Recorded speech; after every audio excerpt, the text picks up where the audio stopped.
Assalamualaikum warahmatullahi wabarakatuh. Salam sejahtera, salam sehat untuk kita semua. Apa kabar teman-teman? Semoga baik-baik saja, sehat, semangat. Salam buat seluruh keluarga teman-teman dimanapun teman-teman berada. Dan kita bicara soal lanjutan menjelang di putaran keempat di mana timnas akan tampil pada bulan Oktober yang akan datang. Dan Ketua Umum PSSI Pak Erick Thohir sudah menerima keputusan yang dibuat oleh Konfederasi Sepak Bola Asia AFC yang memutuskan bahwa Qatar dan Arab Saudi ditunjuk sebagai tuan rumah untuk putaran keempat pra Piala Dunia Zona Asia.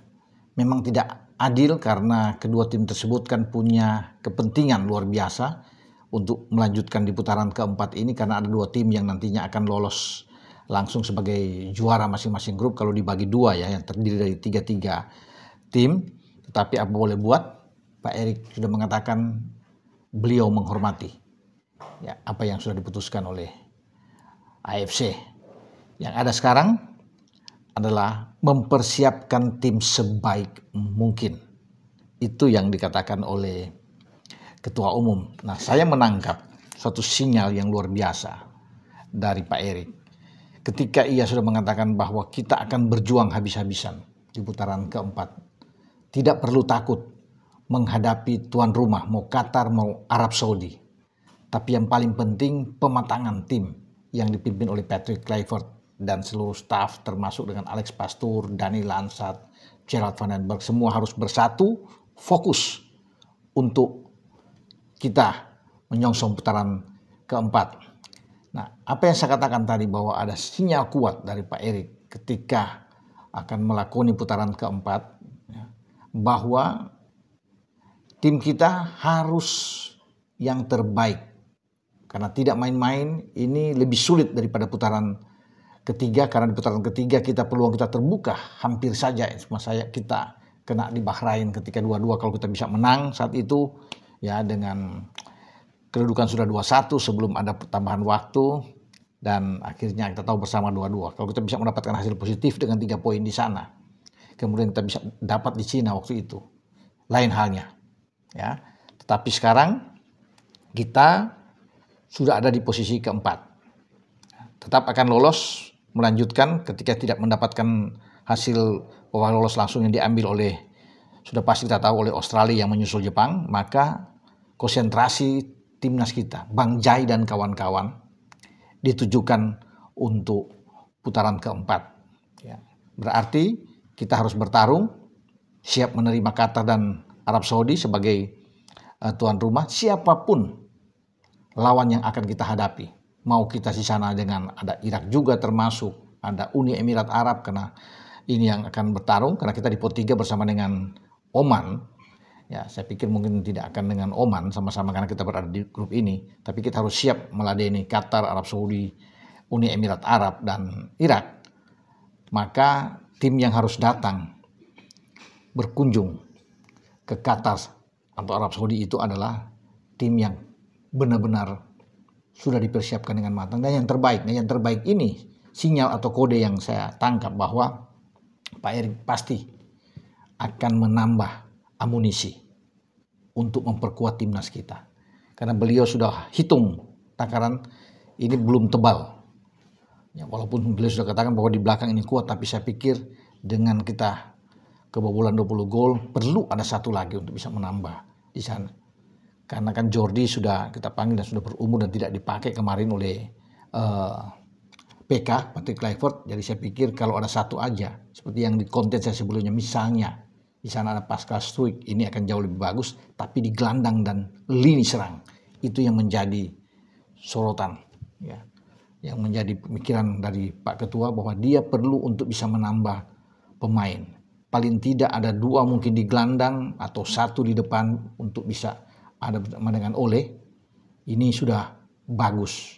Nah, pasti maksud saya ada penambahan pemain di sana untuk kita biar lebih enak bermain, sehingga ada keseimbangan yang terjadi di timnas kita. Itu yang perlu. untuk mengantisipasi jika Joy bermasalah, cedera atau akumulasi, atau dia tampil di bawah form juga dengan Tom Hai, itu harus dipikirkan.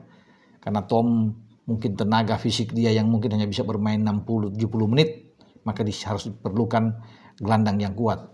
Walaupun kita masih punya gelandang-gelandang seperti Ivar Jenner, Nathan Choi yang bisa ada di sana, kemudian kita masih punya kakak Ricky ya, Ricky Kamboja yang bisa dimanfaatkan bermain di sisi itu, tapi kita tetap perlu untuk menambah.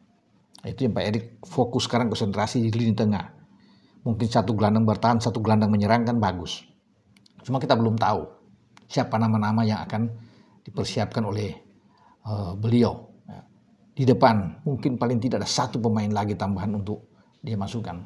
Ya, itu masih menjadi rahasia, tentunya akan berpacu dengan waktu di sisa 3 bulan ini sebelum masuk di bulan Oktober. Karena bulan Oktober teman-teman pasti sudah tahu semua, kita akan bertarung di antara tanggal 8 sampai tanggal 14. Jadwalnya 8, 11, dan 14.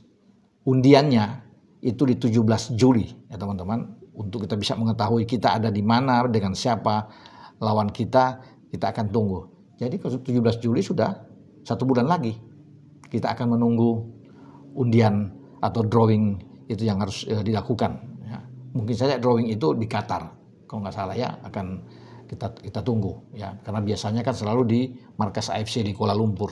Tapi kita tidak tahu, semua tergantung dari AFC. Sekarang Pak Erik bilang dia sudah nggak peduli dengan soal tuan rumah karena sudah diputuskan, tetapi sekarang bagaimana menyiapkan suatu kerangka tim yang benar-benar solid agar PK membawa tim ini dengan baik sekali.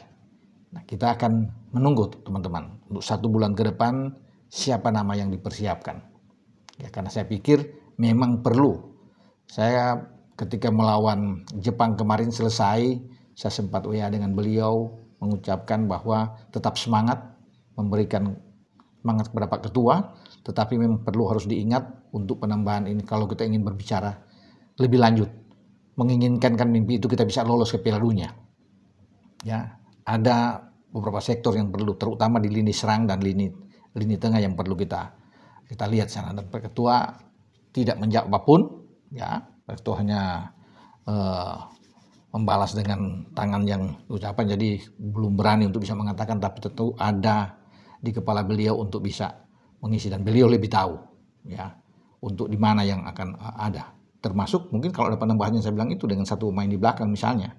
Walaupun di belakang kita tahu sudah syarat, sudah kuat. Ya karena kan Kevin Dix juga bisa bermain dengan ke dalam, ke 3 back misalnya. Verdong juga bisa ada di sana. Kita tidak tahu, tapi yang pasti ada penambahan amunisi. Itu menurut feeling saya setelah menangkap sinyal dari beliau. Ya karena beliau memang benar-benar akan fokus betul membentuk tim yang kuat. Ya kalau sudah bicara membentuk tim terbaik, tim kuat, pasti teman-teman ada kejutan-kejutan yang disiapkan oleh Pak Ketua. Nah, mari kita tunggu sama-sama untuk proses ke depan persiapan timnas kesayangan kita.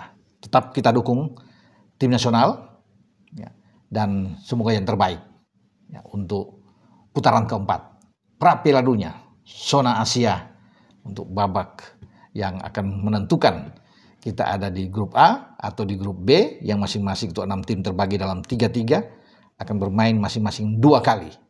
Dengan saya, Bung Ropan. Ciao.